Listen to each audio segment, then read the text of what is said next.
Sejam muito bem-vindos ao canal do Virei Economista. Aqui todos nós viramos economista, né? E não precisa ser um assunto chato, muito pelo contrário. Então, pessoal, é o seguinte, hoje eu preparei, tá? Não é bem um comparativo, mas eu peguei o balanço da empresa Melius, conhecida como Cash na Bolsa de Valores, tá? Peguei o balanço dela do ano de 2020, porque algumas pessoas me pediram. É uma empresa que está se destacando, o preço dela, quem acompanha aí viu, Cash 3, que ela subiu muito nos últimos dias, nas últimas semanas, nos últimos meses, desde que fez o IPO. Né? Então o pessoal pediu para avaliar essa empresa, né? Então a gente fez uma análise rápida. Então vamos seguir, mas antes de começar essa análise, pessoal, se inscreva aí no nosso canal, ajuda bastante a gente, ative as notificações quando a gente postar um vídeo, tá? Vocês serem notificados, não perder nenhum conteúdo. E também vá lá no nosso Instagram, @VireiEconomista, Facebook Virei Economista também, tem muito conteúdo legal, tá? Muitas informações sobre renda fixa, renda variável, dicas, certo? Então vai lá, vale a pena, galera. Vamos começar então? Bora lá? Deixa eu diminuir aqui. Então, vamos para o primeiro slide aqui, é só para passar para vocês o que a gente vai abordar aqui. Geralmente a gente sempre aborda os mesmos tópicos, tá? E no final a gente vai fazer o valuation, mostrar para vocês o valuation, tá?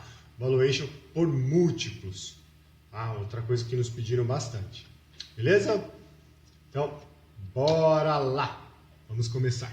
Aqui, pessoal, balanço, a gente vai começar com balanço, depois DRE, deve ser demonstração do fluxo de caixa, ciclo financeiro, endividamento, desempenho e valuation. Sem mais delongas, vamos começar aqui com o balanço. Tá? Sempre pego alguns tópicos, tá? Não se apeguem a essas datas aqui, tá? Porque eu acabei de perceber que eu esqueci de mudá-las. Tá? Considere como data 31/12/2020. Tá? Este balanço é de 31/12/2020. Não se apegue a essas datas. Erro. Um erro meu. Falha nossa.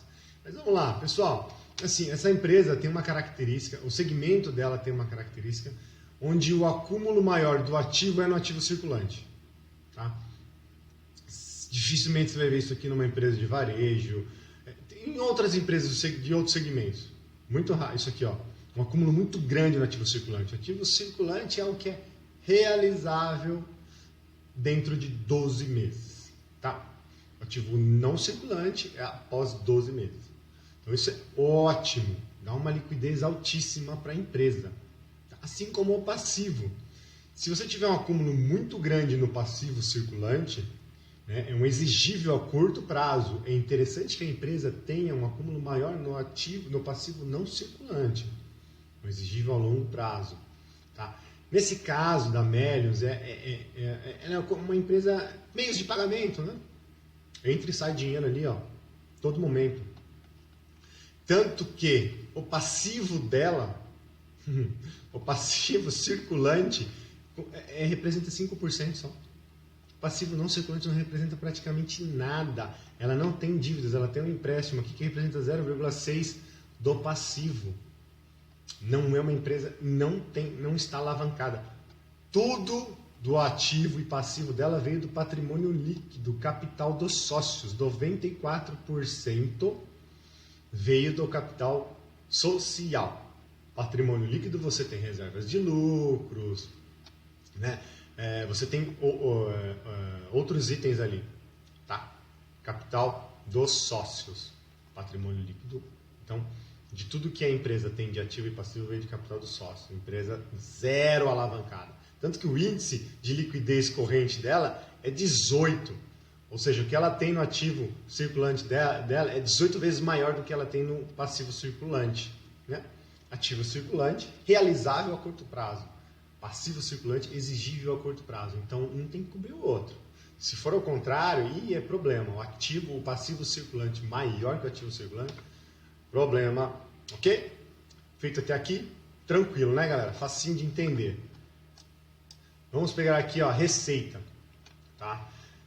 Dia 18 de agosto, a Cash vai estar divulgando o balanço do segundo trimestre. A gente vai estar fazendo a avaliação, tá? Aí é um comparativo, a gente vai fazer inclusive esse comparativo, tá bom? Dia 18 de agosto sai o balanço do segundo trimestre. Já teve o balanço do primeiro trimestre, tá? Mas aqui eu preferi pegar o ano todo, o ano passado. Receita, tá? Os custos dela. Vê bem aqui, ó, eu coloquei até aqui, destaquei, o cashback. Dentro dos custos dela é o cashback. Todo mundo sabe o que é o cashback. A Melios trabalha em parcerias com diversas empresas de meios de pagamento, varejistas, e ela oferece esse cashback. Né? Você compra e tem um retorno. Tá? Então o custo dela é do próprio. Quanto mais movimentações tiver ela fazer, mais parcerias, enfim, mais utilizarem a Melios, ela vai faturar mais e o cashback também dela aqui vai ser maior. Então você percebe que o custo se você tirar aqui, 60 mil praticamente, sobra 36 só. Tá? O resultado bruto dela é muito bom, 22. Despesas e receitas operacionais zero, então o EBIT dela é o mesmo que o resultado bruto. Tá? Então isso aqui é margem bruta, margem operacional e a margem líquida. Tá? O resultado líquido dela aqui. Muito bom. E a margem EBITDA, que é o potencial, a capacidade de geração de caixa. Como eu sempre falo, capacidade, potencial, não é o gerador de caixa de fato, porque DRE é por competência. Então, tudo que é contabilizado no ano ou no mês, por exemplo, né? Balancete do mês, não necessariamente é pago ou se recebe dentro desse mês ou dentro desse ano. Tá? Então aqui é por competência, é por isso que é por competência.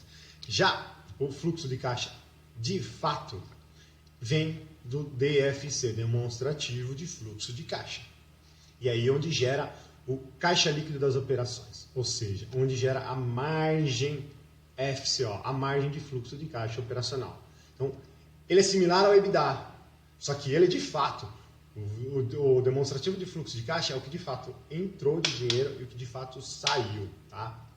Então, o fluxo de caixa operacional, geralmente as empresas, startups como a Melios, né, a Cash, elas têm um fluxo de caixa operacional negativo. Por quê? Porque a operação não consegue, ela não consegue gerar um fluxo de caixa operacional suficiente para cobrir o fluxo de caixa de investimentos. Ela tem que investir para crescer e ela tem que ter um caixa para a operação girar. O dela aqui é positivo. É característico do setor, tá? Do segmento. Mas é uma empresa nova que está gerando fluxo de caixa operacional. Tá? Tanto que o fluxo de caixa de financiamento aqui, ó, a gente sabe, como eu já falei, veio dos sócios, do capital social dos sócios. Tá? Esse fluxo de caixa de financiamento na maioria. Tá bom? Aqui, os investimentos, fluxo de caixa de investimento. Tá? Então, ela investiu muito mais do que depreciou, 3 vezes mais. É característico de uma empresa em crescimento também. E gerou um fluxo de caixa livre, que não é característico de uma empresa nova. Tá? Mas é o que eu falo, esse segmento é um pouco diferente. Vamos para o próximo. Mas, ó, a empresa até aqui, sem comentários, muito pelo contrário. Isso não é uma indicação, tá? Pelo amor de Deus, pessoal, não vai sair comprando a ação. Se vocês viram esse vídeo, não é uma indicação. É só uma análise, ok? Aqui nós temos o ciclo financeiro da empresa. Ela tem um prazo médio para pagar de 3 e um prazo médio de recebimento de 51. Então, ela paga primeiro e recebe depois. Então, ela tem uma necessidade de fluxo de caixa. Mas, como é uma liquidez muito alta, a necessidade de capital de giro dela é muito baixa, praticamente zero. Tá? Hoje, atualmente, nesse cenário. Tá? Isso aqui, pessoal, é uma foto da empresa, do que foi em 2020. Então, a gente está falando de 2020. Se você for pegar o próximo balanço do segundo trimestre, vai estar diferente. Tá? Eu estou falando de 2020. Então, assim, a gente vai fazer essa análise aqui também do próximo balanço. Ok? Então, é uma empresa com um ciclo financeiro muito bom e uma empresa que não tem necessidade de capital de giro. Tá? Pegamos aqui o endividamento da empresa. Então, o endividamento geral dela é 5%, o endividamento oneroso é 0, tá? Praticamente 0. Desculpa aqui, ó. Tá? A gente faz, às vezes, algumas coisas na correria e acaba passando batido. Até foi ver no anterior aqui, ó. Isso aqui esquece. Isso daqui não tem nada a ver com a Cash, com a Melius. Pessoal, não vou desfazer esse vídeo. Faz parte, é um vídeo sem edição, tá? Sem cortes e sem edição. É como se nós estivéssemos ao vivo aqui, pessoal. Aconteceu, tá? Esse aqui desconsidera. Foca aqui. Isso aqui é de outra empresa. Então perceba que a dívida líquida dela é negativa, tá? Negativa. O índice de cobertura de juros dela é 17 vezes, tá? Ou seja, que o EBIT dela é 17 vezes maior do que as despesas financeiras, quase 18. E a proporção, ou seja, pela dívida que ela tem, quantos anos demoraria para ela pagar as dívidas dela, está negativo. É menos 2 anos. É uma empresa que não está zero alavancada. Desempenho dela, a margem líquida aqui, desculpa aqui mais uma vez, ó, ficou, não tem problema. Isso aqui esquece, não é da empresa, tá? Esquece isso daqui. Focamos aqui, ó. Tá? Lucro dela, a margem líquida a gente já viu.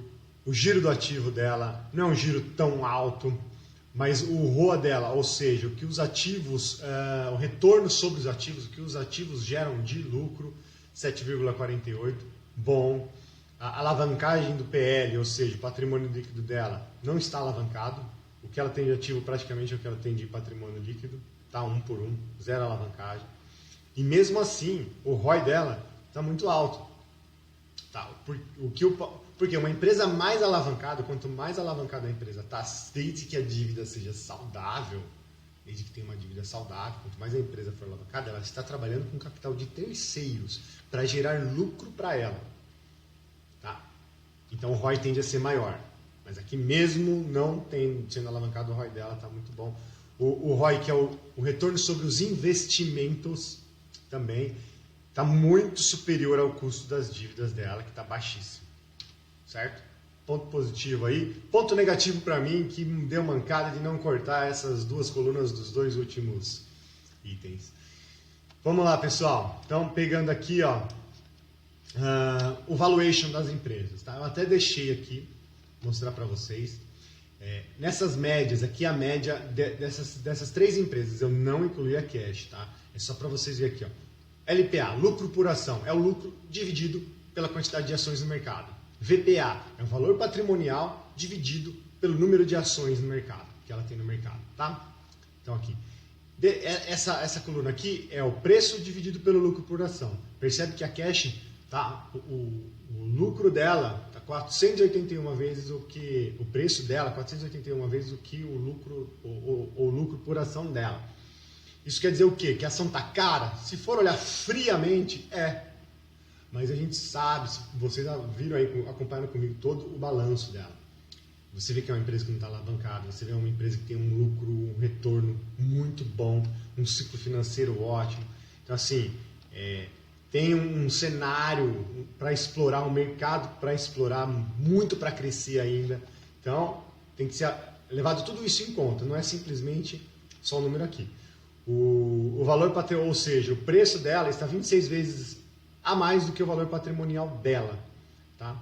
E aí, fazendo aqui o preço justo, a gente chegaria nesses valores. Se for pelo lucro por ação, seria R$ 28,00. Se for pelo valor patrimonial, seria R$ 15,00. Galera, isso aqui é só para mostrar para vocês.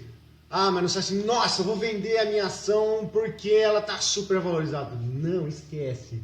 Isso aqui não é uma orientação de venda nem de compra.